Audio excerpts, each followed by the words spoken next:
Un routier voit un homme enterrer quelque chose au bord de la route, puis il réalise que quelqu'un est encore en vie. Commentez en disant ce que vous avez pensé de cette histoire, en lui donnant une note de 0 à 10, et dites-moi de quelle ville vous me regardez. Je veux vraiment savoir si vous avez aimé mon histoire et mieux vous connaître. Alors abonnez-vous à ma chaîne pour soutenir mon travail. Je compte sur votre aide. Il y a des choses sur la route qu'on n'apprend dans aucune école.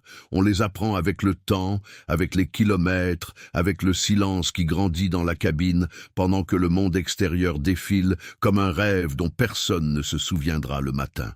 J'ai appris comme ça, 28 ans à sillonner la France d'un bout à l'autre, transportant du blé, de l'acier, des denrées alimentaires, et pendant ce temps, j'ai fini par ressembler de plus en plus à la route. Long, dur, sans autre destination que la prochaine ère de repos.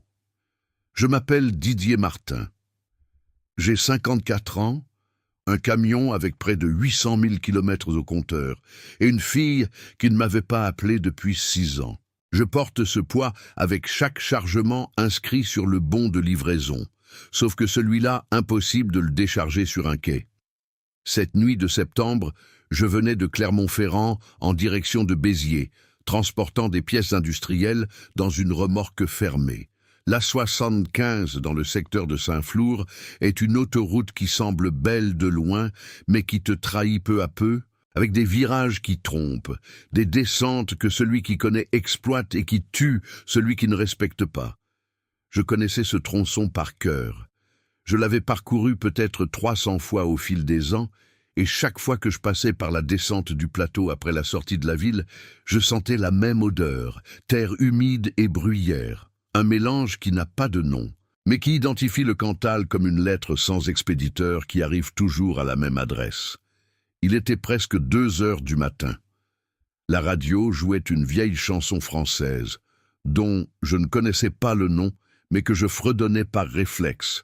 Parce que quand on est fatigué, le corps prend le relais et la tête voyage. J'étais dans cet état que le routier connaît bien, ni endormi, ni vraiment réveillé, pilotant par mémoire, tandis que les yeux font le service minimum de surveiller la chaussée. La lune était couverte de nuages, et la route était presque déserte, avec juste une paire de phares, en sens inverse, passant de temps en temps comme un clignement d'œil fatigué. C'est là que les phares de mon camion ont éclairé la scène. J'ai mis quelques secondes à comprendre ce que je voyais. C'était un homme accroupi, au bord du talus, sur le côté droit de la voie, une pelle à la main. Il jetait de la terre avec hâte, les épaules courbées, le mouvement fébrile de celui qui ne veut pas de témoin. Le talus à cet endroit était profond d'au moins 2 mètres. Avec une végétation sèche et un fossé que la DDE n'avait jamais fini de nettoyer. L'homme était dos à la route. Il ne m'a pas vu arriver. J'ai cligné des yeux. J'ai cligné à nouveau. J'ai rétrogradé doucement, comme si je savais instinctivement que trop de bruit serait une erreur que je ne pourrais pas défaire. J'ai éteint la radio. Le silence qui a envahi la cabine était différent de tous les silences que j'avais connus. C'était un silence lourd, un silence attentif, un silence d'avertissement. Et puis j'ai entendu, venant de sous la terre remuée, un son faible, étouffé, presque imperceptible. Un gémissement humain bas comme un murmure, mais impossible à confondre, pour qui a déjà entendu des gens souffrir pour de vrai. Mon estomac s'est retourné. Ma main a été sur le frein avant même que je décide de freiner. L'homme à la pelle n'a pas entendu le camion s'arrêter. Il était trop concentré, trop pressé, ou trop convaincu qu'à cette heure-ci, personne ne passerait par là pour s'en soucier. Je suis descendu sans fermer la portière, sans encore allumer ma torche, marchant sur le bas-côté avec le cœur battant dans ma gorge d'une manière que je n'avais pas ressentie depuis l'accident d'un semi-remorque sur l'A6 des années auparavant qui avait failli m'emporter. L'herbe sèche crissait sous mes pieds avec un son qui semblait beaucoup trop fort dans ce silence. Quand je suis arrivé assez près pour voir la silhouette se relever avec la pelle à la main, j'ai crié. Je ne sais pas d'où est venue cette voix. Ce n'était pas ma voix de tous les jours, la voix pour demander un bon de livraison et discuter des délais. C'était une voix qui venait du fond de moi, grave et ferme, et effrayée en même temps, et qui a résonné à travers le plateau comme un coup de feu. L'homme s'est retourné, m'a vu et s'est enfui. Il n'a pas regardé en arrière. Il n'a rien dit. Il est entré dans le maquis sombre, comme si le maquis faisait partie du plan, et en 3 secondes, il a disparu. Je suis resté seul, avec la torche à la main, tremblant. J'ai dévalé le talus en glissant sur la terre meuble, et je me suis jeté à genoux par terre. La torche a montré un monticule de terre fraîchement retourné, plus profond sur le côté gauche, avec des marques de pelle encore humides. J'ai commencé à creuser avec mes mains. La terre du plateau est argileuse et sombre. Elle colle aux doigts comme de la glaise. J'ai creusé sans réfléchir, sans calculer, sans être sûr de ce que j'allais trouver. Et chaque seconde qui passait sans rien trouver était une seconde où je n'arrivais pas à respirer correctement. Puis ma main a touché quelque chose qui n'était pas de la terre. C'était une bâche, noire, résistante, du type qui couvre les chargements de camions. Et sous la bâche, il y avait une forme humaine. Elle était vivante, les poignets liés par un fil de nylon qui avait entaillé la peau, bâillonnée avec un chiffon sombre qui sentait le cambouis. Enroulée dans la bâche, comme si elle était jetable, comme si l'existence et le destin étaient la même chose. Ses yeux, quand la torche les a éclairés, avaient une expression que je n'ai jamais su décrire à personne. Ce n'était pas seulement de la peur, c'était quelque chose au-delà de la peur, de l'autre côté de la peur, là où la personne a déjà traversé ce qu'il y avait à traverser et attend ce qui vient après sans savoir si quelque chose vient. J'ai arraché le bâillon avec précaution. Elle n'a pas crié. Elle a respiré profondément, 1, 2, 3 fois, comme quelqu'un qui vient de réapprendre à le faire. Et puis elle m'a regardé avec une attention si intense que j'ai dû détourner le regard une seconde, parce qu'il y avait quelque chose dans ses yeux qui m'accusait de choses que je ne lui avais jamais faites, mais que j'avais faites à d'autres personnes. « Il est parti ?» a-t-elle demandé. La voix est sortie rauque, sèche, éraillée. « Oui », ai-je répondu. « Il a disparu dans le maquis. » Elle a fermé les yeux pendant 3 secondes. Quand elle les a rouverts, il y avait une décision en eux. « Sortez-moi d'ici », a-t-elle dit.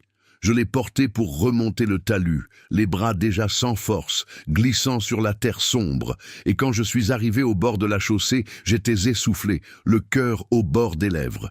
Il n'y avait aucune voiture dans les 2 sens, juste le plateau et le silence. J'ai ouvert la portière passager, je l'ai aidée à monter, et je l'ai couverte avec la veste en flanelle qui était toujours derrière le siège, parce que l'air de la nuit sur le plateau est glacial, même en septembre. Je suis monté, j'ai démarré le moteur et je suis parti. Je n'ai pas appelé la gendarmerie à ce moment-là. Je sais que ça pouvait paraître mal, qu'il y a un protocole, qu'il y a la bonne chose à faire, et la chose qu'on fait vraiment quand le cœur crie plus fort que le règlement. Elle tremblait, sa respiration encore irrégulière, et ses poignets saignaient, là où le fil avait marqué. À chaque soubresaut de la route, je la voyais se recroqueviller comme quelqu'un qui s'attend à un coup. « Je vous emmène à l'hôpital de Saint-Flour », ai-je dit. C'est à un peu plus de 20 minutes. Elle n'a pas répondu immédiatement. Elle est restée à regarder le pare-brise, la route que les phares ouvraient dans l'obscurité du plateau. « Comment vous m'avez trouvé ?» a-t-elle finalement demandé. « Je vous ai entendu. » Elle a tourné le visage vers moi, dans le faible reflet du tableau de bord. J'ai vu qu'elle essayait de comprendre quelque chose qui ne tenait pas dans des mots simples. « À cette heure de la nuit, sur cette route, » dit-elle lentement, comme si elle vérifiait un compte qui ne tombait pas juste. « Vous écoutiez de la musique. Tous les routiers écoutent de la musique. J'avais éteint la radio. Pourquoi ? J'ai marqué une pause. Je ne savais pas quoi répondre. Il n'y avait pas de raison logique, pas de signe, rien qui m'ait dit d'éteindre la radio à ce moment précis. Parfois, la vie fonctionne comme ça, j'allais le découvrir.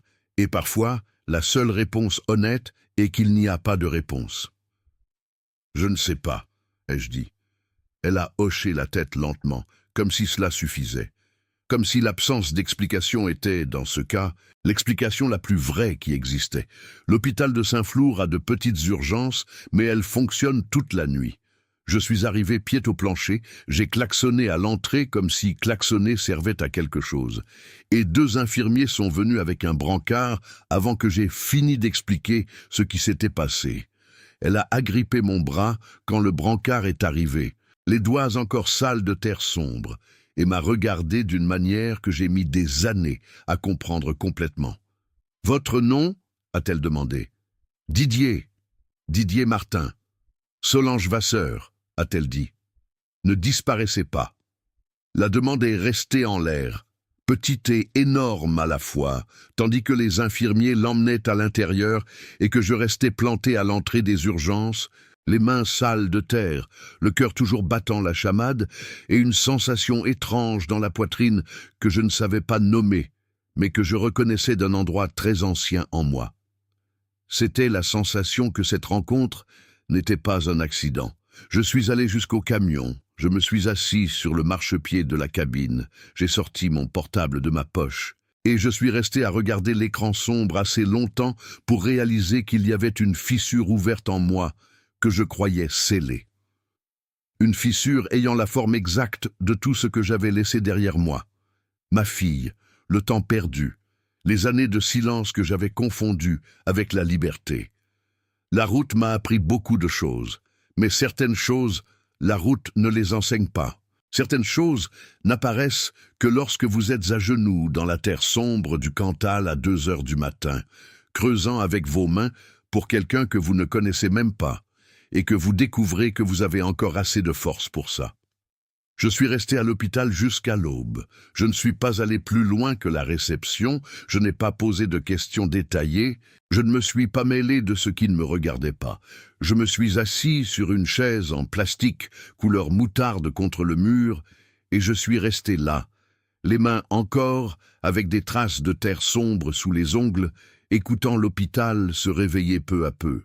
Le bruit des brancards roulant dans le couloir, l'odeur de café léger mélangée à celle du désinfectant, une télévision dans une chambre diffusant le début du journal télévisé avec un son trop bas pour comprendre les mots, trop fort pour l'ignorer. J'ai appelé le transporteur vers 5 heures du matin et j'ai dit que j'allais avoir du retard. Je n'ai pas expliqué. J'ai dit que j'avais un imprévu à Saint-Flour et que je reprendrais la route dans quelques heures. De l'autre côté du fil, il y a eu un grognement et un avertissement sur l'amende pour retard. J'ai acquiescé à tout, j'ai raccroché et je suis retourné regarder le couloir vide. Une infirmière au visage fatigué et à l'air direct est venue me parler vers 6 heures. Elle a dit que la femme avait des écorchures aux poignets, des hématomes dans le dos et des signes de déshydratation sévère, mais qu'elle était stable. Elle m'a demandé si j'étais de la famille. J'ai dit que non. Elle m'a regardé d'une manière que seuls ceux qui travaillent aux urgences en province développent, puis a dit que la patiente avait demandé de me dire qu'elle allait bien. Je suis sorti vers le camion, j'ai ouvert une bouteille d'eau tiède qui était dans le vide-poche, et je l'ai bu d'un trait, comme si c'était moi qui avais passé la nuit enterré. Saint-Flour au petit matin a cette odeur spécifique de petite ville de province. Le pain qui cuit dans une boulangerie qu'on ne trouve jamais, mais dont on sent toujours l'odeur, l'herbe mouillée de rosée. Je suis resté sur le parking à observer la ville se réveiller en pensant à une chose à laquelle je n'avais pas pensé depuis de nombreuses années, à ce que c'est que d'être nécessaire pour quelqu'un. Pas utile, nécessaire. La différence est énorme et je commençais à peine à la comprendre. Ma sœur Josiane habitait dans un quartier de maisons basses à environ 3 kilomètres de l'hôpital, dans une rue sans trottoir, avec un vieux cerisier devant qui perdait ses fruits toute l'année, quelle que soit la saison. Elle était veuve depuis 8 ans, élevait un charroux obèse nommé Colonel, et laissait la porte de la cuisine toujours déverrouillée parce que, comme elle disait, quiconque viendrait voler serait bien déçu. Je l'ai appelée à 6h30. Elle a répondu à la 2e sonnerie, comme toujours, car Josiane ne dormait jamais au-delà de 5h30, c'était un principe de vie. Didier. Sa voix était toujours comme ça. Mon nom prononcé comme par quelqu'un qui savait déjà que j'apportais des ennuis. J'ai besoin d'un service, Josiane. Tu vas bien? Je vais bien. Mais il y a une femme à l'hôpital ici qui va sortir dans quelques jours et qui n'a nulle part où aller. » Il y eut une pause. J'ai entendu le colonel miauler en fond. « Tu t'es encore fourré dans un guêpier. » Ce n'est pas un guêpier. C'est une personne qui avait besoin d'aide. C'est toujours comme ça que ça commence, dit-elle. Mais le ton n'était pas celui du refus. C'était celui de quelqu'un qui savait déjà qu'elle allait accepter et qui enregistrait simplement son objection pour la forme. « Raconte-moi ce qui s'est passé. » J'ai raconté. Pas tout, pas dans cet appel, mais l'essentiel. Josiane est restée silencieuse un moment après que j'ai fini, et quand elle a parlé, c'était avec cette voix basse qu'elle utilisait quand les choses étaient vraiment sérieuses. « En voilà ici quand elle sortira. J'ai quitté Saint-Flour ce matin-là avec le sentiment d'avoir laissé quelque chose d'inachevé derrière moi, mais sans savoir exactement quoi. J'ai roulé les 2 jours suivants en pilote automatique, livrant la cargaison à Béziers, revenant à vide jusqu'à Clermont-Ferrand, prenant un autre fret pour Lyon. La route n'attend pas que tu digères quoi que ce soit. Elle continue, et ce qui est resté derrière reste derrière jusqu'à ce que tu te rendes compte que tu transportes tout ça dans ta cabine de toute façon. Solange est restée 4 jours à l'hôpital et est allée directement chez Josiane, un arrangement qu'elle a accepté sans résistance. Je suis retourné à Saint-Flour la semaine suivante, avec un fret d'engrais qui passait par la commune, et je me suis arrêté chez Josiane en fin d'après-midi avec une odeur de pluie imminente. Josiane a ouvert la porte avec un torchon sur l'épaule et m'a regardé de haut en bas. « Elle est sur la terrasse », dit-elle, sans plus de cérémonie. La terrasse arrière donnait sur un jardin avec 2 pommiers et une vieille clôture en bois que l'herbe était en train d'avaler. Solange était assise sur une chaise en paille avec une tasse de thé dans les mains et le regard perdu dans le jardin. Elle portait un chemisier jaune de Josiane qui était trop large pour ses épaules et avait les cheveux attachés n'importe comment sur la nuque.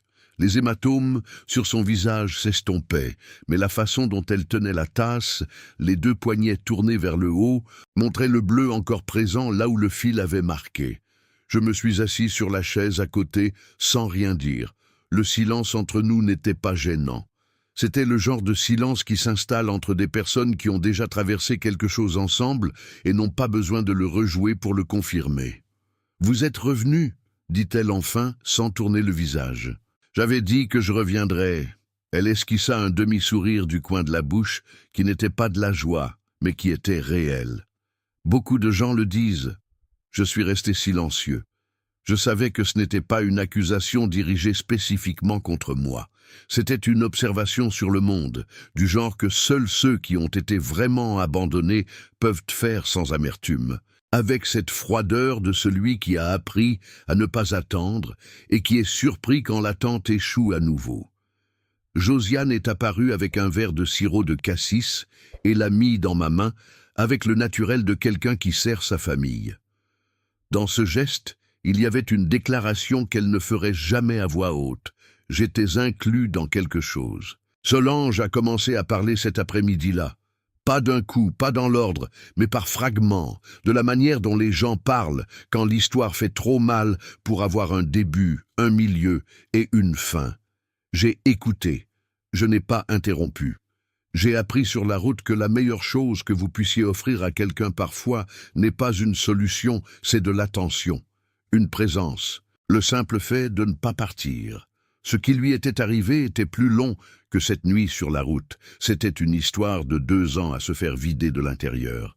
Son mari, Gilles, était mort d'une crise cardiaque foudroyante à 41 ans, laissant Solange avec 2 jeunes enfants, une maison à crédit et une belle-mère qui a vu le deuil comme une opportunité de réorganiser le monde selon sa propre volonté. Simone avait 72 ans à l'époque. C'était une petite femme à la voix douce qui avait développé au fil des ans une conviction absolue qu'elle savait mieux que quiconque ce qui était bon pour la famille. Dans les mois qui ont suivi la mort de Gilles, Simone s'est rapprochée avec des cadeaux et des déjeuners du dimanche, et Solange, épuisée et perdue, a tout accepté. Elle n'a réalisé le mécanisme que lorsqu'elle était déjà prise dedans. La belle-mère avait dit aux enfants que leur mère avait besoin de se reposer, qu'il valait mieux qu'ils restent avec mamie. Elle avait répandu auprès des voisins que Solange n'arrivait pas à s'occuper des enfants. Elle avait trouvé une lettre et l'avait gardée comme munition. « J'ai écrit cette lettre à 3 heures du matin », dit Solange, la voix égale, sans dramatisation. Léo venait d'avoir une forte fièvre. J'avais perdu mon travail la semaine précédente et j'étais vraiment seul d'une manière qui ne s'explique pas. J'ai écrit ce que je ressentais. Ce n'était pas un plan, c'était un exutoire. Et elle l'a gardé. Elle garde tout. Le vent a apporté l'odeur de pluie plus près. Un grillon a commencé à chanter dans un coin du jardin avec ce son de petit moteur insistant qui est la bande-son de la campagne les après-midi d'octobre. Le type, Renaud, ai-je dit, il a agi de sa propre initiative? Elle a mis du temps à répondre. Je ne sais pas si c'est de sa propre initiative, dit-elle enfin. Je sais qu'il avait peur de moi, que j'aille en justice. Elle a marqué une pause. Je pense que quelqu'un lui a dit que ce serait plus simple si je n'étais tout simplement plus là. Elle a dit cela avec un calme plus effrayant que n'importe quel cri. Il n'y avait pas de doute dans sa voix, mais il n'y avait pas non plus de certitude absolue, et cette zone grise était l'endroit le plus dangereux de tous, car elle laissait tout en suspens. Je suis resté à regarder le jardin de Josiane un moment, les pommiers qui se balançaient avec le vent annonciateur de pluie, et j'ai pensé à ma fille Chloé, que j'avais laissée à 12 ans dans une décision que j'avais appelée liberté et qu'elle appelait, à juste titre, abandon. J'ai pensé à la façon dont on crée des récits pour nos propres choix qui font souffrir les autres. J'ai pensé à Solange, écrivant cette lettre à 3 heures du matin et à la façon dont le désespoir mis sur papier peut devenir une arme. « Vous allez récupérer vos enfants ?» m'ai-je dit, pas comme une promesse, comme une constatation. Elle m'a regardé, pendant une longue seconde, sans parler. « Pourquoi êtes-vous encore là ?» a-t-elle demandé. Il n'y avait pas d'hostilité dans la question, juste une curiosité lasse de quelqu'un qui a appris que les bonnes intentions ont une date de péremption. Je n'ai pas su répondre tout de suite. J'ai regardé mes mains, les marques de terre que le savon n'enlevait pas de la ligne des ongles, et j'ai dit la chose la plus honnête que j'ai pu, parce que je n'arrive pas encore à partir. La pluie a commencé à tomber avant que l'un de nous ne dise quoi que ce soit de plus. Josiane a crié de la cuisine que le dîner était bientôt prêt, et Solange s'est levée avec la tasse vide à la main et est rentrée sans se presser. Mais avant de passer la moustiquaire, elle a tourné le visage vers moi une demi-seconde. Et dans cette demi-seconde, il y avait quelque chose que je n'ai pas su nommer, mais qui est resté avec moi sur la route les jours suivants. Chloé est apparue à Saint-Flour un mardi de novembre, qui a commencé avec du soleil et s'est terminé par une petite grêle frappant le toit en tôle de la maison de Josiane comme un avertissement que personne n'avait demandé. Je ne savais pas qu'elle était en ville. Elle n'a pas prévenu. Ce n'était pas son genre de prévenir, d'après mes souvenirs, et mes souvenirs étaient maigres, car depuis 6 ans, le silence entre nous était si complet que j'avais cessé d'essayer de le combler. Elle travaillait comme aide-soignante dans un hôpital à Aurillac. Je le savais par Josiane, qui le savait par une cousine commune qui habitait dans le même quartier que Chloé. Pas par elle. Elle ne me racontait rien de sa propre vie, et j'avais accepté cela comme le prix d'une dette que je n'ai jamais payée. Quand je suis entré par le portail de la maison de Josiane cet après-midi-là, les vêtements encore imprégnés de diesel du voyage et une faim de déjeuner qui était presque un dîner, je les ai trouvées toutes les deux assises sur la terrasse avant. Solange d'un côté, avec un carnet sur les genoux, prenant des notes sur quelque chose que j'ai su plus tard être l'historique de la procédure de garde. Chloé de l'autre, les mains jointes devant elle, le visage sérieux, et cette façon de s'asseoir qui était identique à celle de sa mère, mon ex-femme Geneviève, que j'avais laissée derrière moi avec tout le reste. Je me suis arrêté au portail. Ma fille a levé les yeux vers moi. C'étaient les mêmes yeux marron foncé que toujours. Mais il y avait en eux quelque chose que je n'ai pas su lire tout de suite. Ce n'était pas de la colère, c'était une évaluation.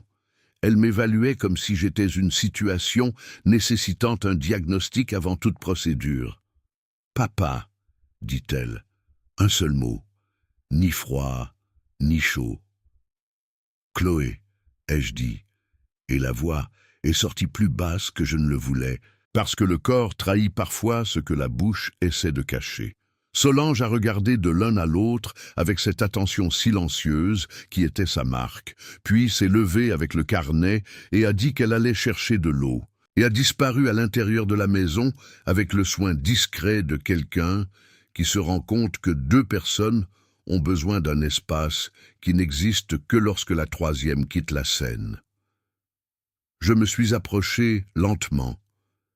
Je me suis assis sur la chaise que Solange avait laissée, qui était encore tiède de sa chaleur, et je suis resté à regarder le jardin quelques secondes avant de tourner le visage vers ma fille. « Comment as-tu su que je passais par ici ? Un de mes collègues de l'hôpital connaît Josiane, dit-elle. Il a entendu parler de la femme que tu as amenée, il me l'a raconté. Une pause. Je suis venu voir ce que c'était, et qu'as-tu trouvé ? Elle m'a regardé pendant un temps qui a semblé plus long qu'il ne l'était. J'ai trouvé que c'était exactement le genre de choses que tu fais, dit-elle. Apparaître de nulle part dans la vie de quelqu'un en difficulté. Agir. Disparaître. J'ai dégluti. Je n'ai pas essayé de me défendre. La défense aurait été la mauvaise réponse à ce moment-là, et je le savais même sans comprendre complètement pourquoi. J'avais appris sur la route que parfois le silence est le seul argument qui ne peut être réfuté. Cette fois, je n'ai pas disparu, dis-je enfin. Pas encore. Le mot est sorti court et précis comme une petite lame. Pas crié, pas larmoyant, juste vrai. Je suis resté silencieux. La grêle a commencé doucement, un bruit de riz jeté sur le toit qui a grandi jusqu'à couvrir tout autre son. Chloé n'a pas bougé, moi non plus. Nous sommes restés tous les deux assis sur la terrasse pendant que la grêle frappait la tôle et que le jardin s'assombrissait d'eau. Et dans ce silence partagé, il y avait une communication qu'aucun de nous ne savait encore nommer, mais qui était réelle. Josiane nous a appelés pour dîner d'une voix qui n'acceptait pas de refus.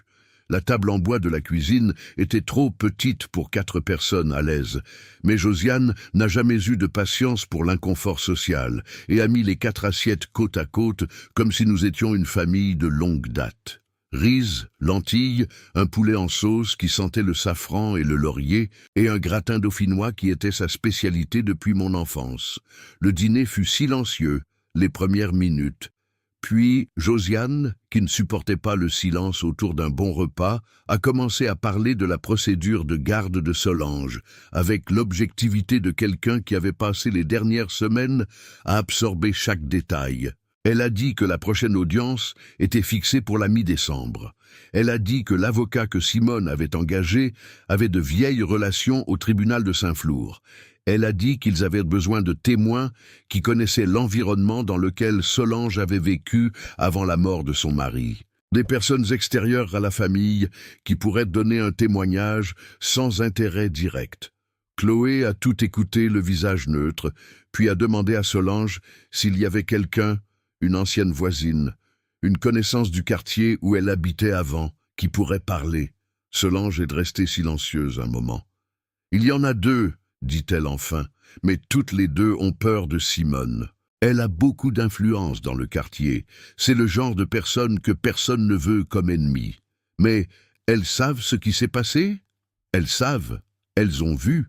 Mais savoir et être prêt à le dire devant un juge sont 2 choses bien différentes. » Chloé a hoché la tête lentement, comme si elle archivait cette information dans un tiroir spécifique pour un usage ultérieur. Je l'ai observé faire cela, et j'ai reconnu dans ce geste quelque chose de moi. La façon dont je résous un problème de logistique difficile dans ma tête avant de dire quoi que ce soit, et j'ai eu une sensation étrange et douloureuse de fierté, mêlée de culpabilité. Elle avait hérité quelque chose de moi, sans jamais avoir eu la chance de l'apprendre avec moi. Après le dîner, Josiane a fait la vaisselle avec Solange et m'a laissé seule avec Chloé sur la terrasse arrière, ce qu'elle faisait toujours quand elle voulait forcer une conversation que les gens évitaient d'avoir. Josiane avait 70 ans d'expérience pour reconnaître ce dont les gens avaient besoin et zéro patience pour attendre qu'ils y arrivent par eux-mêmes. La pluie s'était arrêtée. Le jardin sentait la terre mouillée et les cerises mûres qui étaient tombées de l'arbre pendant la grêle. Une grenouille chantait près de la clôture avec cette insistance de celle qui ne se soucie pas d'avoir un public. « Elle t'a tout raconté ?» ai-je demandé. « Assez, » dit Chloé. « Qu'est-ce que tu en as pensé ?» Elle a mis du temps à répondre. Quand elle a parlé, c'était en regardant le jardin, pas moi. Je pense que c'est une femme beaucoup plus forte qu'elle ne le laisse paraître. Elle a marqué une pause, et je pense que tu as peur de gâcher ça aussi. La phrase m'a touché au bon endroit. Je n'ai pas essayé de la nier. « C'est possible ?» ai-je dit. « Ce n'est pas possible, papa. C'est le cas. Tu as l'air d'un homme qui a peur quand tu agis bien. » Elle a tourné le visage vers moi pour la première fois depuis que nous étions seuls. Je connais ce visage. Je le voyais quand tu étais à la maison et que tu savais que tu allais bientôt repartir. Il n'y avait pas de larmes dans sa voix, pas de cris. C'était pire. Il y avait de la clarté. La clarté de quelqu'un qui a traité une douleur pendant des années et qui est arrivé de l'autre côté avec tout compris et rangé. Non pas parce qu'elle a oublié, mais parce qu'elle a dû avancer de toute façon. « Chloé, ai-je commencé. »« Pas la peine, dit-elle. Pas maintenant. » Une longue pause. « Je suis venu parce que je voulais voir qui était cette femme que tu avais sortie de terre. Et parce que Josiane a dit que tu revenais chaque semaine, et c'est la chose la plus étrange que j'ai entendue sur toi en 20 ans. C'est étrange pour moi aussi. » Elle a presque souri. Presque. « Sa procédure a besoin de témoins, » dit-elle, revenant au sujet avec la brusquerie de quelqu'un qui ferme une porte et en ouvre une autre. « Je connais une assistante sociale qui travaille sur des cas d'aliénation parentale à Aurillac. Elle peut donner des conseils, peut-être même indiquer comment localiser ses voisines, comment les aborder, comment convaincre quelqu'un qui a peur de parler. Ce n'est pas une garantie, mais c'est une piste. Tu ferais ça ?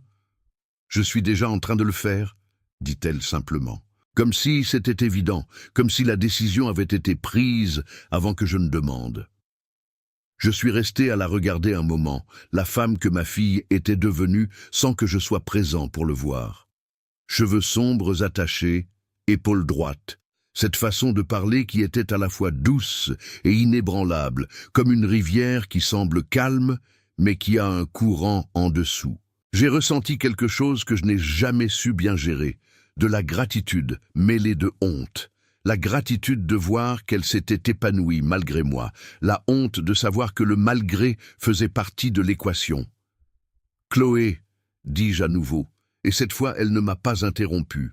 Je sais que je n'ai pas le droit de te demander quoi que ce soit, mais je dois te dire que je regrette. La façon dont je suis parti, le silence après, tout. Elle est restée à regarder le jardin pendant un temps que je n'ai pas pu mesurer. « Je sais, » dit-elle enfin, « je l'ai toujours su. » Une autre pause. Mais savoir et ressentir sont aussi des choses différentes. C'est tout ce qu'elle a dit, et c'était beaucoup plus que ce que j'espérais.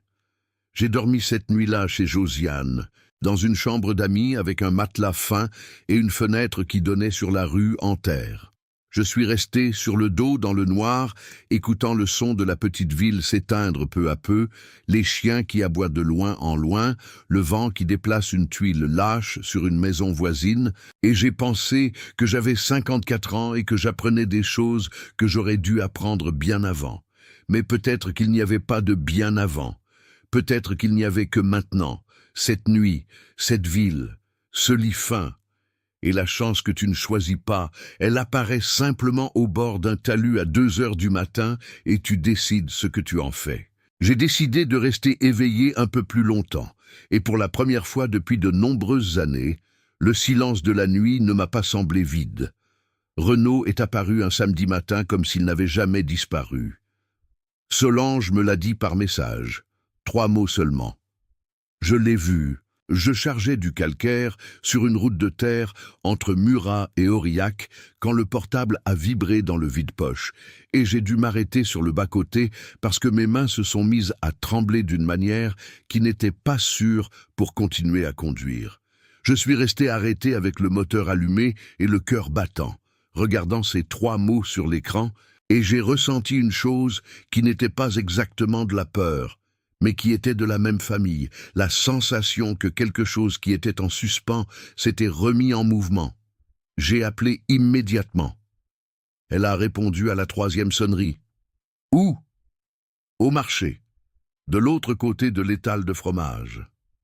La voix était ferme, mais il y avait une respiration différente en dessous, plus courte et plus contrôlée, du genre qu'on utilise quand on empêche son propre corps de paniquer. Nos regards se sont croisés. Il n'a rien fait, juste regardé. Mais la façon dont il a regardé, Didier. Tu as quitté le marché? Oui, je suis rentré directement chez Josiane. C'est bien, je tremble. Je sais, mais tu es parti, c'était la bonne chose à faire. Je suis resté sur le bas-côté après avoir raccroché, regardant la route de terre qui disparaissait entre les pâturages. J'ai pensé à appeler les gendarmes, j'ai pensé à une plainte, à une promesse d'enquête qui pourrait se concrétiser ou non pendant que Renaud restait à Saint-Flour avec la liberté de n'importe quel homme qui n'a jamais été formellement accusé de rien. J'ai livré la cargaison à Aurillac cet après-midi-là et j'ai retourné le camion vers Saint-Flour avant la tombée de la nuit. Je suis arrivé peu après 9 heures. La maison de Josiane était entièrement allumée, chose rare. Chloé était dans le salon avec un carnet ouvert sur la table. Josiane dans la cuisine, préparant un café que personne n'avait demandé, ce qui était sa façon de dire qu'elle était présente. Solange sur le canapé, les genoux ramenés contre sa poitrine, et quand elle m'a vu entrer, quelque chose dans ses épaules s'est détendu d'une manière qui fait mal à décrire. « Il habite ici », dit Chloé sans préambule, quand je me suis assis. Dans un entrepôt de transport à la sortie de la ville. Il y travaille depuis au moins 2 mois. Comment tu le sais? J'ai demandé. Elle a dit ça avec une simplicité qui ne laissait pas de place à une autre question. Il y a des gens dans cette ville qui savent tout sur tout le monde, si tu sais demander gentiment. Je suis resté à la regarder, la femme que ma fille était devenue, sans que je sois là pour le voir. J'ai ressenti de la gratitude mêlée de honte. Elle s'était épanouie malgré moi, et le malgré faisait partie de l'équation. « Qu'est-ce qu'on fait ?» ai-je demandé. « Ce qui aurait dû être fait depuis le début. Tu dois faire une déposition officielle sur ce que tu as vu cette nuit-là. » Je savais que ce moment arriverait. Je l'avais évité pendant des mois, me disant qu'une déposition officielle m'enlèverait ma mobilité, ma capacité à continuer à rouler. La vérité la plus honnête est que j'avais peur. Pas de Renaud. Peur d'être attaché à un endroit, de devoir m'arrêter pour de bon. Solange m'a regardé depuis le canapé. Elle n'a rien dit. Mais son regard était la présence de quelqu'un qui avait déjà perdu tout ce qui pouvait être perdu et qui savait ce que coûte le fait de ne pas faire un choix difficile. Chloé est également restée silencieuse. Elle avait appris que je traitais les choses lentement et que trop de pression fermait la porte. Josiane est entrée avec le plateau de café et l'a posé sur la table. « Tu iras demain matin », dit-elle, de la voix avec laquelle elle annonçait que le déjeuner était prêt et qu'il n'y avait pas d'autre option. « Et tu raconteras tout ce que tu as vu. » J'y suis allé. Le commissariat de Saint-Flour était une petite pièce au plafond bas, avec un ventilateur bruyant qui tournait sans rien rafraîchir. Le greffier avait le regard de quelqu'un qui a entendu trop d'histoires pour être impressionné par une de plus. J'ai tout raconté avec la précision que j'ai pu, l'homme à la pelle, Solange enterrée, la fuite dans le maquis. J'ai décrit Renaud tel que je l'avais vu. Larges épaules, sweatshirt sombre, la pelle à longs manches. Le greffier a tout tapé sans commentaire. Quand j'ai eu fini, il m'a donné une feuille à signer et a dit que cela serait transmis au commissaire responsable de l'affaire. Je suis sorti du commissariat avec le soleil en pleine face et la sensation de celui qui vient de lâcher un poids qu'il portait sans se rendre compte de son poids. J'ai perdu 3 contrats de fret dans les mois qui ont suivi, à cause de convocations au commissariat et aux tribunaux. J'ai perdu de l'argent. J'ai perdu le confort de l'anonymat qu'offre la route. Le jour où je suis sorti du tribunal avec Solange à mes côtés, elle a dit quelque chose tout bas, presque pour elle-même. Merci de ne pas avoir disparu. J'ai fait semblant de ne pas avoir entendu. Mais je l'ai gardé. Le retournement de situation a eu lieu en décembre, lors d'une audience que Chloé a suivie dans le couloir du palais de justice. Simone avait présenté la lettre. La lettre de 3 heures du matin, écrite 2 ans plus tôt, où Solange disait ne pas se sentir capable de s'occuper de ses enfants. L'avocat l'a remise au juge avec le geste calculé de celui qui connaît le poids exact de ce qu'il met sur la table. Solange m'a appelé juste après. Sa voix était différente de toutes les autres fois.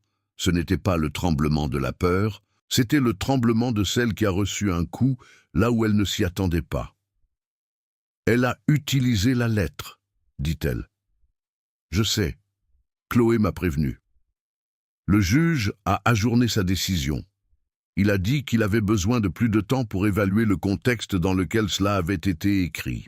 Une pause. « Didier, j'ai écrit ça une nuit où je ne veux même pas me souvenir de ce que je ressentais. Ce n'était pas ce que je suis, c'était ce que j'étais. Je sais, ai-je dit, et le juge le saura aussi. Tu ne peux pas savoir ça. Non, mais Chloé fera en sorte qu'il le sache. Il y avait une différence entre ce que je disais et ce que je ressentais. Ce que je ressentais ressemblait à du désespoir. Pour elle, pour Léo et Inès chez leur grand-mère, sans comprendre pourquoi leur mère tardait. Pour Chloé qui avait investi du temps et de l'énergie dans une procédure qui penchait maintenant du mauvais côté.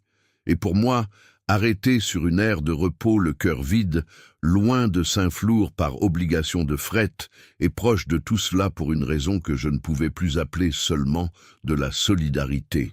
Cette nuit-là, avec la pluie fine frappant le pare-brise, j'ai appuyé ma tête sur le volant. Je n'ai pas prié. Je ne suis pas un homme de prière, mais j'ai fait quelque chose de similaire. Je suis resté en silence absolu et j'ai demandé, à personne en particulier, que les choses prennent le bon chemin. J'ai relevé la tête et j'ai appelé Chloé. « Tu peux encore parler à cette assistante sociale ?» « Je peux. » « Et les voisines, les 2 qui ont vu ce que Simone faisait, tu penses qu'avec les bons conseils, elles accepteraient de témoigner ?»« Je pense que oui, » dit Chloé. « Si quelqu'un y va personnellement et qu'elles comprennent qu'elles ne sont pas seules. Je peux y aller. Papa, tu n'as pas besoin de tout résoudre. » « Je n'essaie pas de tout résoudre, » ai-je dit. C'était vrai pour la première fois.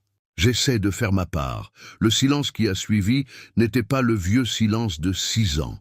C'était un autre genre. C'était le silence de 2 personnes travaillant dans la même direction sans avoir besoin d'expliquer pourquoi. « D'accord, » dit-elle enfin. « Je prends rendez-vous avec l'assistante sociale cette semaine. Tu viens le week-end ?»« Je viendrai. » J'ai raccroché, démarré le moteur et j'ai ramené le camion sur la route. La pluie s'était arrêtée. L'asphalte mouillé reflétait les phares et le plateau des 2 côtés était une ombre dense et silencieuse que j'avais traversée des centaines de fois sans y prêter attention. Cette fois, j'y ai prêté attention. J'ai vu l'immense étendue de cette terre que j'avais passé des décennies à traverser sans jamais arriver nulle part. Léo et Inès sont revenus un matin d'avril, après des mois de procédure. Déposition de 2 voisines que Chloé avait convaincues de parler, rapport de l'assistante sociale qui a démonté le récit de Simone, audience finale avec un juge qui a pris en compte le contexte de la lettre. Renaud avait quitté Saint-Flour avant cela et avait disparu vers Toulouse. Simone, sans son principal soutien, a commencé à faiblir. J'étais dans le jardin quand les enfants sont arrivés. Je suis resté adossé au vieux cerisier, loin du portail, car ce moment n'était pas le mien. C'était celui de Solange. C'était celui de Léo et Inès, qui sont descendus de la voiture avec des valises en plastique coloré et le visage fermé de ceux qui ont appris tôt à ne pas faire confiance à la permanence. Solange les a serrés dans ses bras au portail et n'a pas pu s'arrêter de trembler. Je suis resté où j'étais. J'ai regardé le ciel couleur rouille, j'ai écouté le vent dans le cerisier, j'ai senti l'odeur de terre qui annonce la pluie. Cette odeur que je connaissais depuis mon enfance et que la route m'avait rendue des centaines de fois sans que je sache quoi en faire. Chloé est venue vers moi. Elle s'est tenue à mes côtés sans parler, regardant les enfants et leur mère au portail. Puis elle a dit qu'elle avait besoin de parler de ce qui s'était passé quand elle avait 12 ans.